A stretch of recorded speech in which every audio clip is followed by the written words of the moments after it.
Hey guys, Mike here, the Detroit Borg with a look at the new Mac Pro. So we have been waiting a very long time to finally see this product. This is a high-end desktop workstation computer. This has full desktop class components in it, not mobile components like you get with the iMac or the Mac Mini, and of course the MacBook Pros. So this is the best computer you can get from Apple. Now of course it's just the computer, it doesn't include a monitor or even a keyboard and mouse. Now this is also an expensive computer. It's priced accordingly. So this starts off at $3,000 for a quad core, and a 6-core starts off at $4,000. And that's the version I have here. This is a stock 6-core Xeon powered computer. Now you can also configure this up to 8 and 12 cores, which can push the price all the way up to 10 grand. So this can get quite expensive. All right, so let's go ahead and pull this open. All right, so let's just lift the lid, and inside we'll find some packaging here. Looks like we have our Mac Pro wrapped in plastic, so I'm just going to grab the handle to lift it up. There it is, quite dirty. Pull that off. All right, so let's take a close look at the packaging. So we have Mac Pro branding with the Mac Pro in profile on the side. We have our little pull tab up here to open this up, and of course we'll do that in just a second. Apple logo on the side. Same thing on the back. Same thing on the other side. Now on the bottom you'll find all of the specs, so let me get situated here so you can take a look at that. Now the big label on the bottom of the box reveals the stock configuration we have here. Again, 6-core, 3.5 gigahertz Intel Xeon E5 processor. We have 16 gigs standard of RAM. This is clocked at 866 megahertz. This is ECC memory, so it's high-speed RAM, tends to be more expensive, but you can upgrade this yourself all the way up to 64 gigs. Now to get to 64 gigs, third party, it costs about $800, which is a little cheaper than what Apple will charge. I think it's $1,200. So we have two AMD FirePro D500 graphics processors. So all Mac Pros come with dual graphics, and the 6-core comes standard with D500. The quad-core comes standard with D300. Now the D300 comes standard with 2 gigs of GDDR5 memory. The D500s comes with 3 gigs, and the D700s come with 6 gigs. Now we have 256 gigs of PCI-based storage standard. You can upgrade this up to 1 terabyte, so that's high-speed storage, so you get really good performance there, and we'll demonstrate that in this video. Now I'll talk about the I/O ports when we get to the Mac Pro. This does come with 802.11ac Wi-Fi and Bluetooth 4.0 built in. Now if you look closer, you also see designed by Apple in California and assembled in the USA. So these are assembled in Texas. Now this isn't the only Mac to be assembled in the USA. The iMac is also assembled here if you get a custom configuration. All right, so let's go ahead and open the box. They give us a little tab here to pull open instead of cutting the seal. All right, so let's go ahead and lift the lid here. And inside we'll actually find this literature packet. Let's go ahead and pull this out. So let's take a quick look at that. So you can see designed by Apple in California. Now the first pamphlet says full speed ahead, of course alluding to the fact that this is a high-end, high-speed desktop. We have Mac Pro, which is basic regulatory information and warranty information. And we have something really special here, which are these black Apple stickers unique to the Mac Pro. That's kind of neat to see. Now let's take a closer look at this pamphlet, which is kind of nice. So full speed ahead. Welcome to your new Mac Pro. You're about to begin a very happy and productive relationship. So let's get started. Pick it up. The curved edge on the top is meant to be used as a handle. Set it up. This is no floor model. Go ahead and keep it right on your desk, which is what I plan to do. Open it up. Just slide the enclosure release to the right and lift up. And of course, I'll demonstrate all of this. Amp it up. So you've got 4 channels of blazing fast memory, and upgrading is just as fast. You also have lots of I/O on here. So you have 6 Thunderbolt ports, which allows you to connect up to 36 Thunderbolt devices. Of course, you can daisy chain them together. That's what they're referring to. Now I can power it up, so we can't wait to see what you do next. And that's about it. All right, so let's go ahead and get it out of its box and take a close look. All right, so let's get to the Mac Pro, and we have some styrofoam here, holding it nice and securely. As you can see, everything is well engineered, even the packaging. Inside you can see down there, styrofoam also holding its base. So I'm just gonna grab the handle like they say and lift up, and it's about 12 pounds, so it does feel quite hefty for something its size. All right, so let's set that aside for just a moment. And inside we'll find our cable, so let's go pull this out of here. You can see our power cable, and of course the power supply is internal. Alright, so let's unpack our cable here. Again, black to match the Mac Pro. So black is the theme going on here. So let's go and peel this apart. This is pretty much a standard Apple cable. You can see it's got that same design as something like on an iMac. Now you have the point at which it connects to the Mac Pro, which is curved, which gives us a nice flush design. We're going to take a look at that in a minute. Now we also have a matching black Thunderbolt cable, which was introduced with the new Mac Pro as well. So I picked one of those up so I can take a look at it. All right, so there's our Mac Pro, still wrapped in its plastic wrapper. So we have a little zipper here to pull down to release it. So let's go ahead and do that.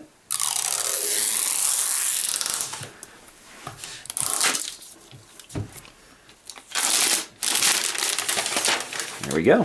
All right, so let's go ahead and take a close look at the design of the Mac Pro, which is a story in itself. So it's quite unusual for a desktop computer, certainly a stark departure from the outgoing cheese grater style Mac Pro, which was more of a classic desktop tower. So this is cylindrical because it's based on a thermal core. It's basically got a huge heat sink in the center that connects to all of your components, including your graphics processor and CPUs, and ventilates toward the top. So there's a single fan at the top, very large fan, custom designed by Apple, and it ventilates from the bottom and blows out the top. So this keeps it very quiet, so we have a much more quiet desktop than the outgoing Mac Pro.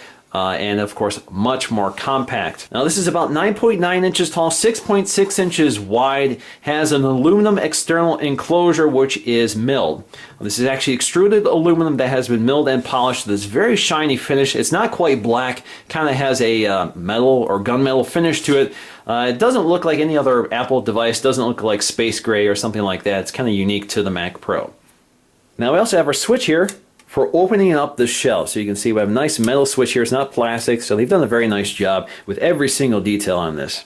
Now in terms of I/O, we have audio input and output as well as 4 USB 3.0 ports. We have 6 Thunderbolt 2.0 ports, which have speeds of up to 20 gigs per second, and we have 2 gigabit Ethernet ports. Now we also have an HDMI 1.4 port, and that's good for 4K displays at 29 Hertz, which is not great. You definitely want higher, but hopefully this is upgraded to 2.0 through software. We're not sure at this point. Of course, we have our power button, and we have our power connector. Now if you flip the Mac Pro upside down, you can see the ventilation on the bottom. This is the intake vent.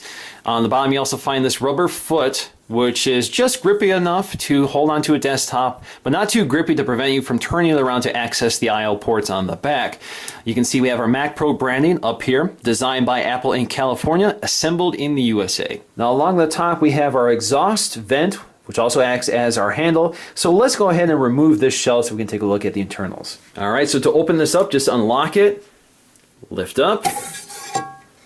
All right, so let's go and take a close look at the design of the Mac Pro. So up here you can see the locking mechanism, so you can see how that interfaces with the casing of the Mac Pro. Up top you'll see your ventilation. Now unfortunately you can't power this without the case on, so you can't run it without the case on. But if you look inside, you can actually see the fan sort of moving in there when you move it around. So you can see that this is all metal. This is part of that milled metal design. Now the top piece here is plastic, so that's a plastic component.